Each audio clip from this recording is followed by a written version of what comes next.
बोतल भइसक्यो हेरेर खानु र अब त हे तिमी टेन्सन नगरिकन सारा टेन्सन नगरी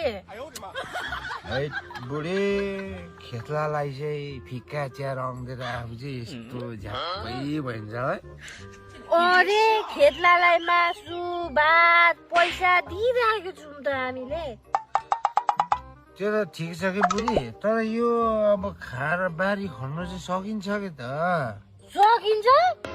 अरे यो बाजो यो बारी ढुट्टो हुन्छ ढुट्टो ल न त ल ल ल यहाँ चेस गर्नुपर्छ लु ल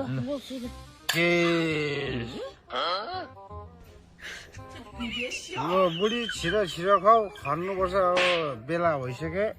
लु हिँड लु हिँड त लु मलाई ताना न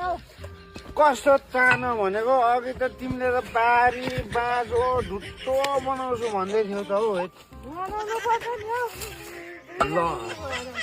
यहाँ छ क्या काँटा यहाँ मलाई त पुरा तिरिमिरी भयो त अन्त अरे अघि चाहिँ बारी ल यो मान्छे त अघि नखाऊ भन्दै टेन्सन नगरी सारा बारी मागा ढुट्टो हुन्छ भन्दै थियो त खै त लु छिजेर खटेर जानुपर्छ ल ल त्यसको बाजेको हट त्यहीका के खै अघि नखाऊ भनेको त्यत्रो अब तेरिका टेन्सन नगर न खन्नु पर्छ क्या बुढाबुढी अब यो कसले लगाइदिने बारी बाँझो मैले तिमीलाई भनेको कि तिमीले मलाई खनेको हेट तेरिका हो यो मान्छेले त मलाई त मर्या हो तिमीले मलाई किन धिजेको नखाऊ भनेको ल अघि मैले त्यत्रो तिमीलाई टाढो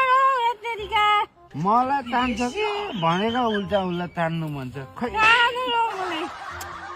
तेरिका हो लु उठाउ लु घर जाउँ तिमी सक्दैन खन्नु पर्छ नि के घर जान्छ सक्छौ खन्नु ढुट्टो हुन्छ अघि मैले भनेको नि त्यस्तो तिमीलाई लु खन न त खन खोइ तिम्रो फरुवा मेरो फरुवा छैन कहाँ पुग्यो मेरो फरुवा लु के भयो लु